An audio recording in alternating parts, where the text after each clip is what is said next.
É normal que, periodicamente, haja eleições. Isto no norte do mundo, como aqui no sul. E é normal que estas eleições tragam mudanças na governação. Isto tornou-se, em termos de partidos, de pessoas, de projetos políticos, é normal que este processo se realize. É normal ter democratas ou os republicanos nos Estados Unidos a substituir-se uns aos outros. Isso é claramente normal. Mas e também é normal que de vez em quando seja a direita ou que seja a esquerda.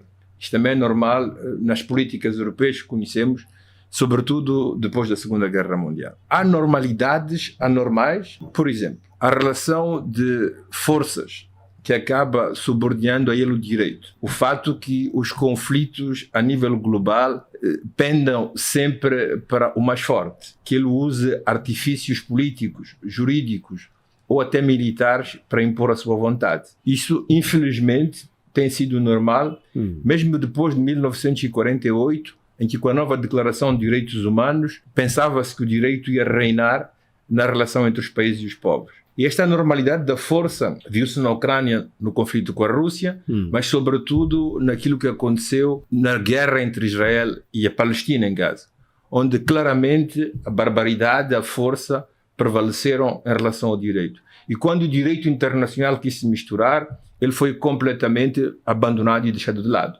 Primeiro porque nem Netanyahu, nem os israelitas tomaram muito a sério isso. Os tribunais internacionais não têm o poder de coerção. E agora com Trump que volta e diz que praticamente vai perseguir todos os juízes internacionais. Isso é desclassificação total do direito a favor da força. E é isso, no fundo, que tem regido as relações entre as nações depois da Segunda Guerra Mundial, não obstante o direito.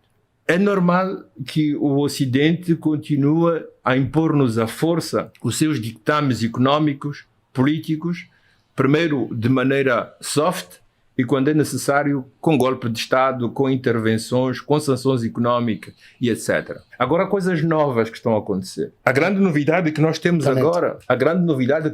agora é que os Estados Unidos, que sempre agiram em coordenação com os países da Europa, começam a agir sozinhos e praticamente sem prestar grande atenção àquilo que os europeus querem ou dizem. Isso já se viu quando foi a guerra do Iraque, quando o Bush filho decidiu ir à guerra, os americanos foram sozinhos em conflito com os europeus, nomeadamente com os franceses. E agora volta de novo de uma maneira ainda mais patente, quando o presidente Trump decide falar com Putin sem necessariamente ligar nem os europeus, nem os seus interesses, nem todas aquelas dialéticas que eles manifestaram durante esses últimos 3, 4 anos contra a Rússia. E eles vão sucumbir ao dictame de Trump e dos Estados Unidos sem terem capacidade de reagir. Aqui uma coisa interessante. Isto é normal ou é anormal? Isto é normal e anormal ao mesmo tempo. É anormal na relação entre os Estados Unidos e a Europa,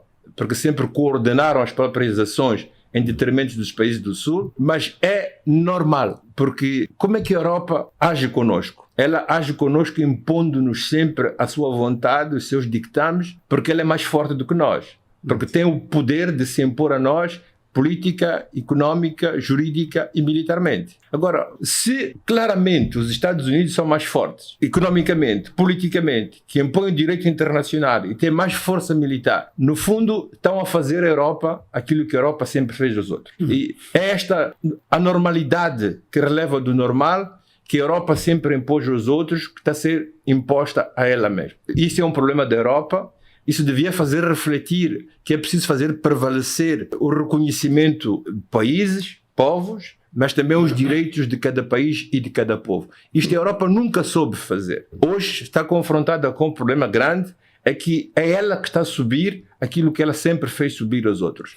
Se este é o momento dela fazer uma autorreflexão e começar a pensar que é preciso interagir diferentemente com países e povos mais fracos do que ela, então o Trump terá trazido um bem grande para a maneira como o Ocidente se pensa, a maneira como a Europa se pensa e pensa a sua relação com países mais fracos, como podem ser os países africanos. Ok, deixa só uma pausazinha aí. Essa coisa de normal, anormal, é bastante suculenta, né? Mas já na última fase o professor está a dizer que se os Estados Unidos estão a impor suas coisas sobre a Europa, é aquilo que a Europa não devia se surpreender. Então, bem, eu especializo em ciências da religião e um pouco de teologia evangélica, né? Por causa das minhas posições de seminário, reitor do seminário de Cátedra. Então, como estou me especializando em religião, há um termo muito interessante, religioso, chama-se karma, né? Karma, basicamente, é uma coisa simples.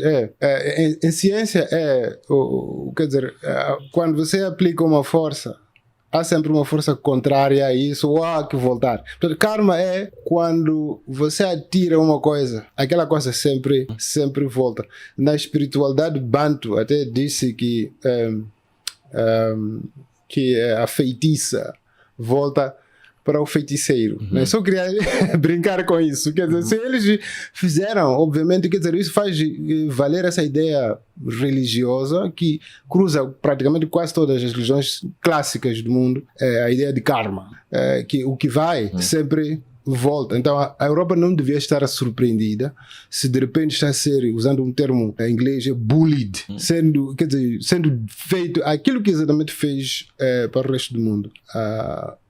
Mas isto, o que quer dizer isto para Moçambique hoje? Só para continuar nessa ideia da Europa, só para dar o exemplo. O que nós viemos a saber, que foram as decisões, digamos assim, da Quinta República Francesa, quando os países africanos francófonos acederam à independência, é completamente devassalador. Saber que toda a economia, toda a moeda, toda a finança, toda a comercialização depende completa e exclusivamente da França, proibindo até os países de ter reservas nos seus próprios bancos, de negociar com qualquer outro país que não fosse a França, etc, etc. Se você olha o que o Trump está a fazer à Europa agora, está a dizer simplesmente que vai impor taxas suplementares aos produtos que eles exportam para a Europa. Se você comparasse as duas situações, você ia claramente ver que o que nós subimos da parte da Europa é muito pior que aquilo que Trump tenta impor aos europeus hoje. Mas essa situação de imposição económica a que nós somos sujeitos há mais de 60 anos tornou-se normal. Também tornou-se normal que a Europa exportasse sem taxas suplementares para os Estados Unidos. O que está a acontecer hoje é que aquele normal que a Europa nos impunha a nós está-se a tornar normal também. O Trump quer tornar normal nas relações que ele tem com os próprios países europeus. Uma vez mais, também devia fazer refletir, do ponto de vista das relações entre os Estados, sobre os interesses dos Estados, sobre as necessidades de uma convivência pacífica entre zonas de produção diferentes e necessidade de um equilíbrio que permita às sociedades de viverem ou de conviverem numa harmonia maior, que em teoria temos inscrita nas pautas de todas as convenções internacionais, mas na prática nós continuamos a subir e com consequências extremamente devastantes e desastrosas. O Trump está a impor à Europa o maior investimento militar. A NATO não vai continuar a ter a proteção dos Estados Unidos. Aqui também é uma espécie de anormalidade. A NATO nasceu num conflito de Guerra Fria, que a Guerra Fria, com a caída do Muro de Berlim, deixou de existir. E a NATO continua a ser esta grande força, talvez a maior aliança e força militar que o mundo jamais conheceu, composto só por países do Norte, o que cria uma certa suspeita, mesmo a nível racial, e a nível de uma vontade de hegemonia permanente e constante. Isso é um problema deles. Mas quando o Pacto de Varsóvia desapareceu, havia razões de perguntar-se se há alguma razão para que esta grande força continua a existir hoje. E esta força não é usada só em termos de defesa.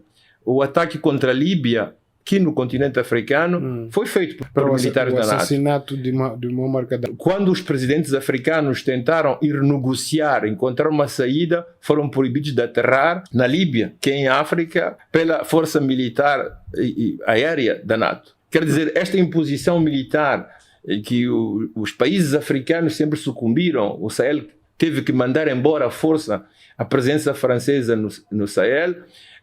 Hoje os Estados Unidos exigem que os europeus façam investimentos na própria casa deles, para a própria autodefesa, e que não fiquem à espera dos americanos. O que está a dizer, em outras palavras? Está a dizer que eles têm que contribuir mais no esforço militar, têm que comprar mais armas. E onde é que vão comprar essas armas? Nos Estados Unidos. Isto traz-nos a outro elemento muito importante que também tornou-se normal.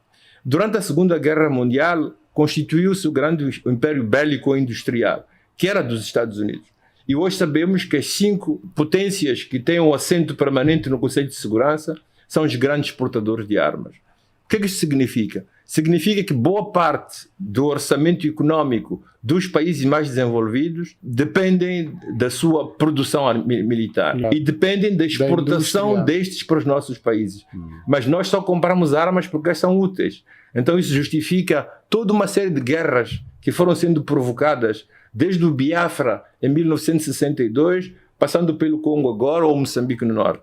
A Europa, o Ocidente, juntamente com a China e com a Rússia, sempre venderam armas. Quer dizer, venderam problemas e venderam guerras. O que Trump está a dizer é que aquilo que era normal que eles fizessem simplesmente para os países do Sul tem que começar a fazer parte integrante, digamos assim, das despesas que eles têm que fazer para o tal esforço de defesa que os europeus pretendem desta aliança enorme que se chama NATO.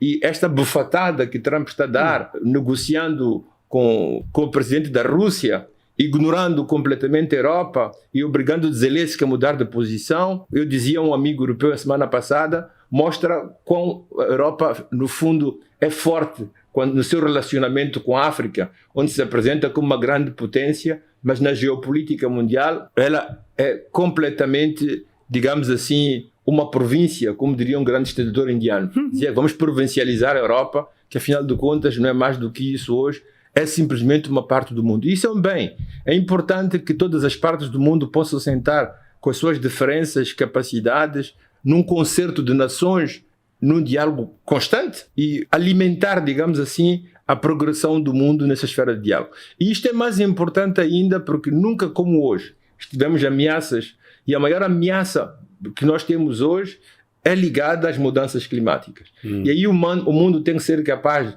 não com falácias, mas com realismo, meter-se numa mesa e começar a ver o que é que tem que ser feito para que a casa comum não seja amanhã ameaçada por destruições enormes. Ainda há um ponto que resta um tabu e que resta difícil a abordar. É que enquanto o Ocidente, enquanto os países como a Rússia, a China, os Estados Unidos, a França e a Inglaterra produzirem a quantidade de armas que produzem e querem exportá-las porque não querem fazer guerra na casa deles, o mundo continuará constantemente em turbilhões.